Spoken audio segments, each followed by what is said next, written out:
the perfect life standard system, because there are 7 key areas you can set standards in.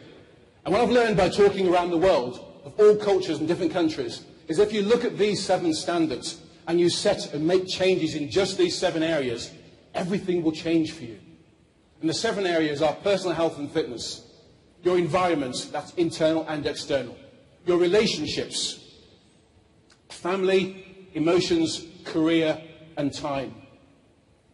I'll explain through each of those. We haven't got much time here today, but I want to take time to go through each of those so you can understand and see what it means to set standards in each of those areas. First area we're going to look at, number 1, is your personal health and fitness. It's really important that we do this, because if we set areas in personal health and fitness, they can change our whole life. In fact, good standards in health and fitness keep us above ground. Firstly, when I get up in the morning, each morning, I get my finger and I do this.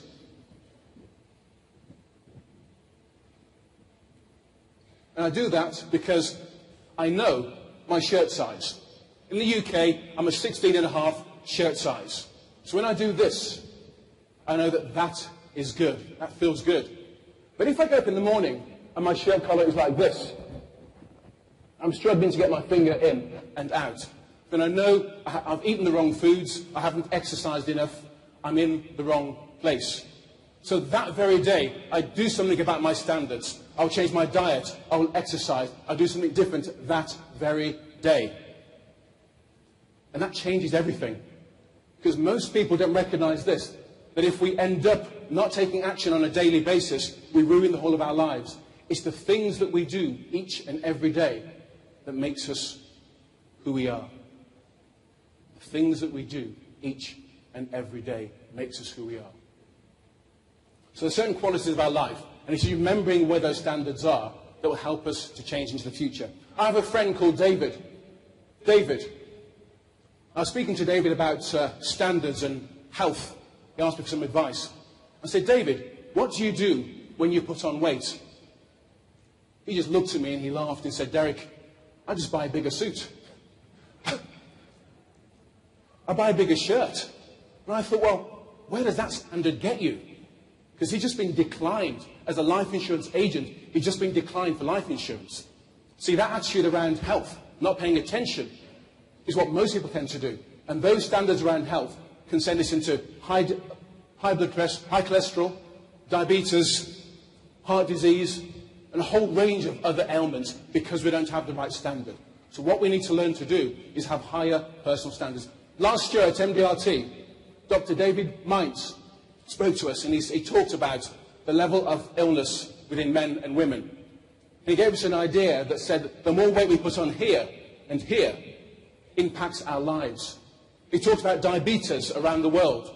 So India has the same diabetes problem as the West and other Asian countries. Now, it's got there because of diet, exercise, because it wasn't there in this degree 25 years ago. He shared so much with us, which I remember now every single day. When I first set standards way back with my security guard incident, I set them in 3 areas: family, career, and emotions. And I chose these areas because they were the most important to me. I knew that if I had new standards in these areas, then everything else would change. But I didn't want to was wealthy, but unhappy. I also didn't want to be happy, but broke with my children on the street. So I made a decision to change. Other areas we can set standards in. P is for your personal health and fitness. E is for your environment. The E is value, absolutely vital. We've heard today about the environment. I don't mean the green environment. I'm talking about the environment that we all set from ourselves. There are 2 types of environment we can pay attention to. Number 1 is our internal attitude. We've heard today and yesterday how important attitude is. But we have to have a new standard of attitude. What is your attitude and what's your standard of attitude?